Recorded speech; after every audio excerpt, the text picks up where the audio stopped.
Esse é um livro sobre histórias interessantes da matemática, sim, isso é possível, e como tomar decisões de forma correta. Eu sei que parece chato, mas eu quero começar com uma das histórias curtas do livro aqui, para você ver que talvez você devesse ler esse livro. E nesse vídeo eu vou te falar sobre os 3 princípios do livro How Not to Be Wrong, ou na versão em português, O Poder do Pensamento Matemático, a ciência de como não estar errado.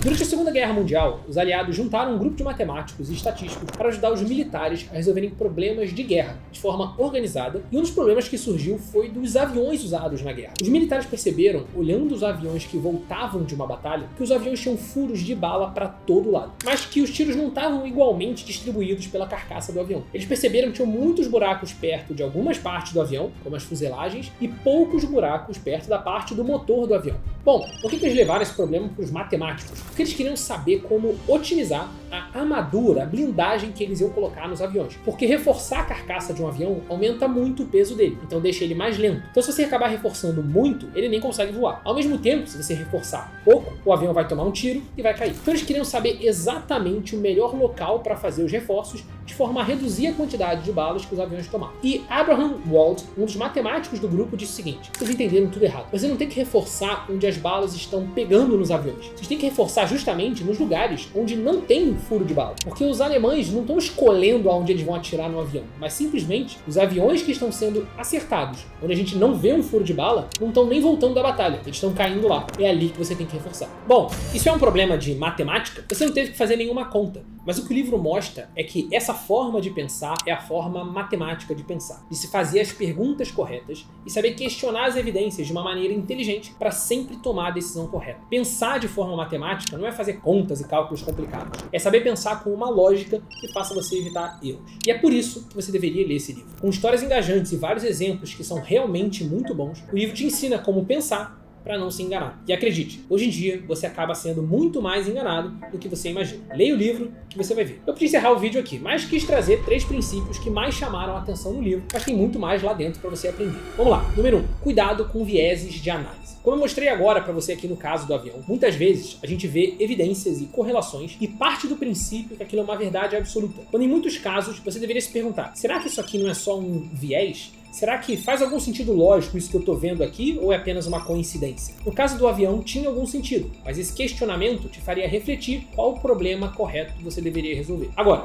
em muitos casos, principalmente na clássica falácia da correlação, você simplesmente estaria tomando conclusões em coisas que não existem. Tem alguns exemplos muito clássicos no site Tyler Vigen. Olha esse gráfico. Correlação entre a popularidade do nome Steve e o preço das ações da Netflix. Cara, uma correlação de 99%. Tem noção do que é isso? Só que se você parar um minutinho para refletir se isso faz algum nível de sentido, você vai ver que é uma baita coincidência e que essa correlação não deveria existir. Isso parece muito longe da realidade, mas no mundo dos negócios isso é bem comum de acontecer. Então sempre questione e vá a fundo antes de tomar uma conclusão. Só para reforçar, vamos com alguns outros exemplos aqui de correlações absurdas que eu tirei do mesmo site. Olha esse gráfico. Correlação da quantidade de formandos em mestrado com falência de banco nos Estados Unidos. Esse aqui poderia até surgir algumas teorias do porquê que isso está acontecendo, mas se você parar um pouquinho para pensar, não faz o menor sentido. Quanto menos formandos em mestrados eu tenho num país, menor são as falências bancárias, não faz o menor sentido. E esse gráfico aqui também, quantidade de queijo consumida nos Estados Unidos e o preço das ações do Google. Tem uma correlação de mais de 90%. Esse daqui, se o fator não fosse quantidade de queijo consumida, mas fosse outro indicador como quantidade de pessoas trabalhando de home office e afins, facilmente alguém tiraria uma conclusão que poderia ser completamente errada da correlação e achar que isso estava causando algum aumento nas ações do Google. Sendo quantidade de queijo consumida, é bem difícil alguém dizer que essa correlação realmente está causando o sucesso do Google. Então repara, não significa que as evidências e as correlações são inúteis. Elas podem ser bons indicativos para você criar teorias e principalmente criar hipóteses. Mas é isso que você deveria fazer, criar hipóteses, não tomar conclusões quando você vê uma correlação. Hipótese significa que você vai pensar em alguma forma de testar aquilo ali para poder comprovar que o que você está vendo pelos gráficos, correlações e evidências é realmente verdade. Mas o que muitas vezes a gente acaba fazendo, e nos negócios isso acontece muito, é ver uma pequena correlação e já tomar uma conclusão como verdade absoluta sem nem se questionar se aquilo ali faz o mínimo sentido. Princípio 2. O valor esperado é uma ferramenta poderosíssima. No livro, o autor traz um exemplo de uma loteria, que é um dos clássicos exemplos de valor esperado, e eu vou explicar o que é esse conceito para você. Imagina que você joga uma loteria, ou então as famosas raspadinhas que tinham aqui no Brasil, que eu confesso que nem sei se existem mais, mas você joga lá e de primeiro, no seu primeiro jogo, você ganha R$300. Você fica todo animado e pensa, pô, valeu super a pena jogar. E aí você começa a jogar então toda semana. Vai, joga mais um pouco, joga um jogo, 2 jogos. Bom,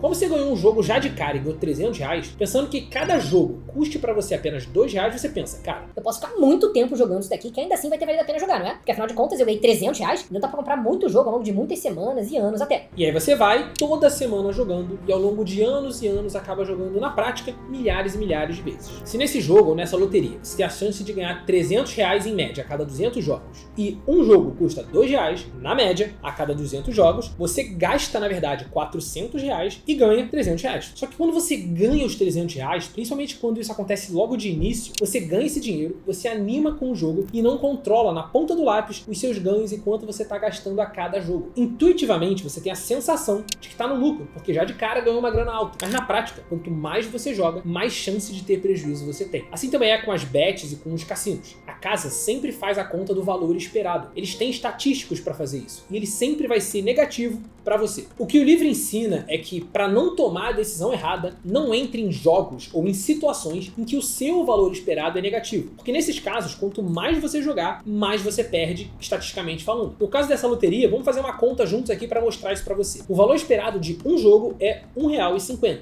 Isso porque na média você ganha R$300 a cada 200 jogos. 300 dividido por 200 igual a R$1,50. Para você calcular o valor esperado, sempre faça essa conta. Quanto que você ganha por jogo dividido pela chance que você tem de ganhar. Se o valor do ticket custa mais do que isso, ou seja, o valor de um jogo custa mais do que isso, você está jogando um jogo de valor esperado negativo. Se custa menos, aí você poderia e matematicamente deveria jogar à vontade. Então no nosso caso, o valor esperado de um jogo é de R$1,50, porque a cada 200 jogos você ganha R$300, 300 dividido por 200, R$1,50. Só que o custo de um bilhete de jogo é R$2. Portanto, é como se a cada jogo você jogasse e perdesse 50 centavos. R$1,50 do valor esperado, menos R$2 do preço de bilhete, 0,5, ou seja, 50 centavos negativo. Então o valor esperado é negativo. Portanto, nesse caso, jogar é uma decisão ruim. É isso que o livro ensina. Situações de valor esperado negativo são situações que você deveria evitar. É claro que se você quer jogar por diversão é uma coisa, mas não confunda diversão com real possibilidade de ganhar dinheiro. Você não tem nenhuma possibilidade de ganhar dinheiro em um jogo de valor esperado negativo. Em uma partida, talvez você tenha dado sorte, sim, mas se você jogar tempo suficiente, você sempre vai perder. Afinal, o valor esperado é negativo. Princípio 3. Cuidado com percentuais e a lei dos pequenos números. No livro, o autor traz um estudo, e eu não vou lembrar aqui os percentuais exatos para esse vídeo, mas esse estudo mostrava que em alguns lugares dos Estados Unidos, a taxa de câncer cerebral era mais do que o dobro da média nacional. Quando esse estudo foi publicado, muitas pessoas ficaram preocupadas e assustadas e começaram a criar teorias do porquê isso acontecia. Que provavelmente tinha alguma coisa no sistema de tratamento de água, no uso de agrotóxicos, no clima, em uma série de fatores que fazia com que em determinados lugares dos Estados Unidos, a taxa de câncer cerebral fosse o dobro do resto dos Estados Unidos. Manchetes e notícias começaram a tomar o país e vários governantes começaram a pensar em políticas públicas e mudanças para tentar resolver isso. Mas qual o problema? O problema é que quando você olha uma taxa de incidência de uma doença, você está olhando um percentual. E números percentuais podem enganar muito uma tomada de decisão. E é bem fácil se iludir por esses percentuais. Vamos voltar ao nosso exemplo. Câncer cerebral é algo raro. A média nos Estados Unidos é de cerca de 5 casos a cada 100 mil pessoas. Quando você olha o percentual, isso significa que a média nacional é de 0,005% da população.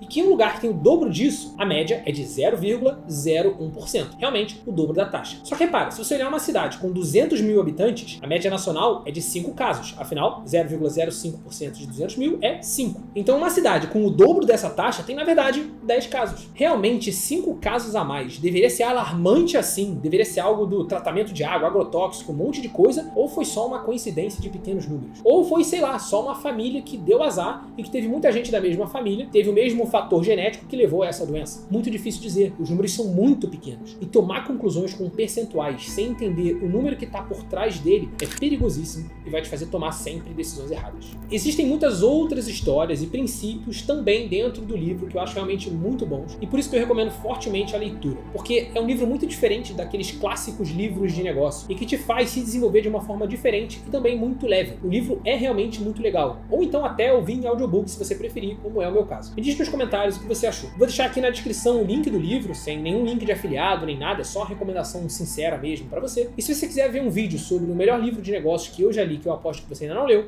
eu vou deixar ele no card aqui do lado.